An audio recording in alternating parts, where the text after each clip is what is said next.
My dearest wife, Maureen, as we celebrate another milestone of our married life, I thank you for having you in my life. I promise to love you always despite any trials and challenges. Ikaw ang magandang nangyari sa buhay ko.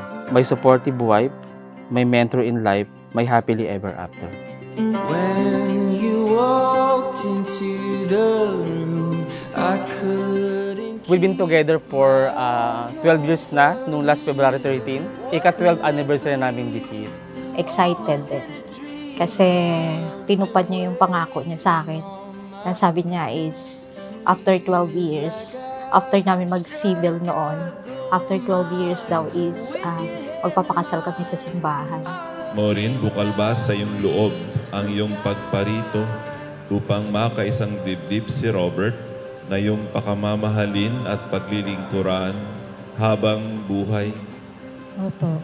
Robert, bukal ba sa iyong loob ang iyong pagparito upang makaisang dibdib si Maureen na iyong pakamamahalin at paglilingkuran habang buhay? Opo. When you walked into the room, I couldn't keep my eyes off of you. Was it make-believe or was it a dream I've been waiting? Nagkakilala kami ni Obet through his friend na kasama ko sa office. Klase ko nung high school, na-meet ko siya. Yun ang nagpakilala sa akin. Actually, parang mga more on, parang motivational na mga emails. Nag-chat kami, talagang more on, binibigyan niya ako ng mga advices. And then sa mga Yahoo Mail ba before, may mga pinaforward siyang message sa akin na about God.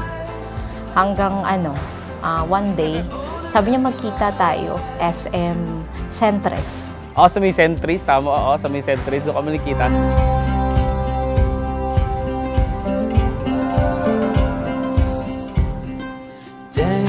Actually, ayoko sa lalaki na mas bata sa akin. Sabi ko, sige, kasi itatry ko nga yung bata. Parang ganun, itatry ko yung bata. Ayun, parang nag-work naman kaming dalawa. Mabait siya. At wala talaga siyang vices.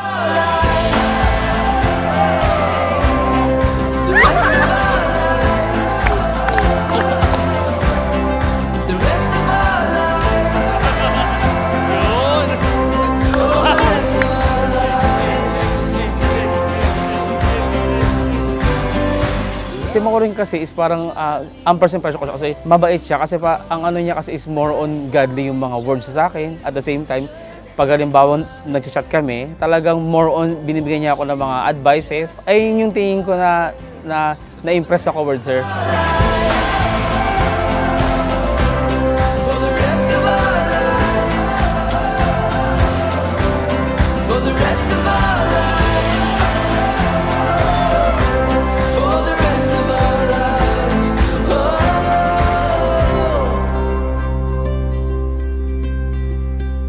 Tapos nung una kami kita, parang magkalayo muna kami dalawa, parang tinatansya muna namin kung sino yung unang lalapit. Yung first impression ko sa kanya is, sabi ko, ano pala nito, ang bait pala.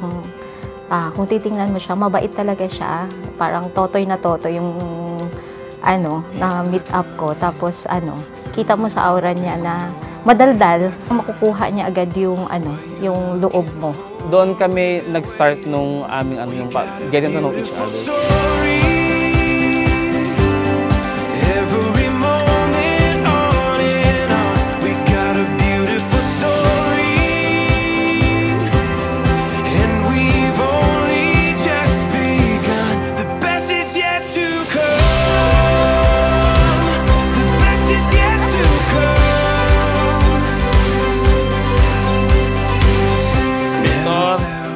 Joshua, Victor.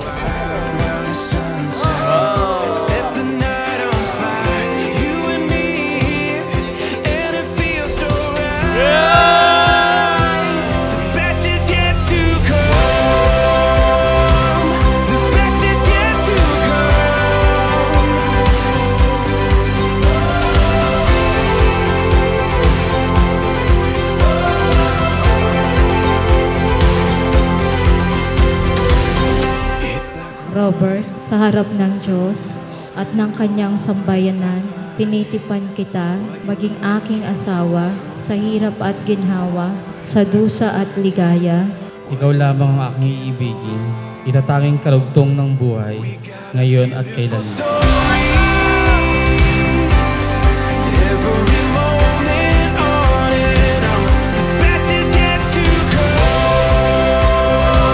The best is yet to come. The best is yet to. The best is yet to come.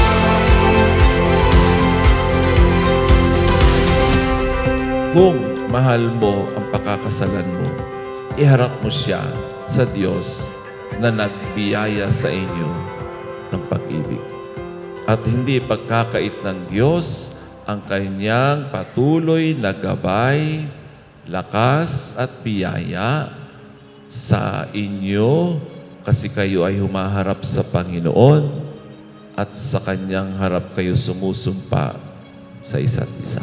Fight or flight, it's black and white. To Obet, with you I have known love, laughter, and companionship. We already faced challenges and celebrated victories together.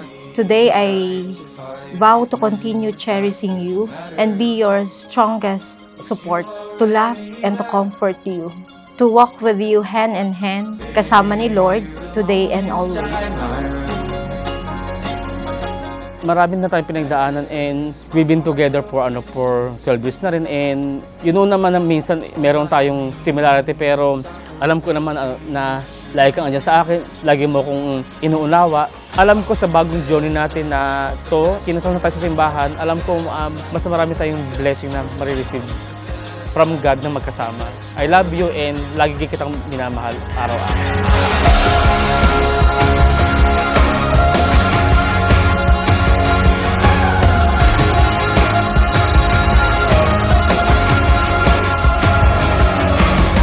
Mahal, continue serving the Lord, and with God, na-appreciate ko yung nakilala mo rin siya. And with God, nakita ko yung pagpakatotoo niya sa buhay natin. I am always behind your back kahit anong mangyari. Ako yung isa sa mga great cheerer mo.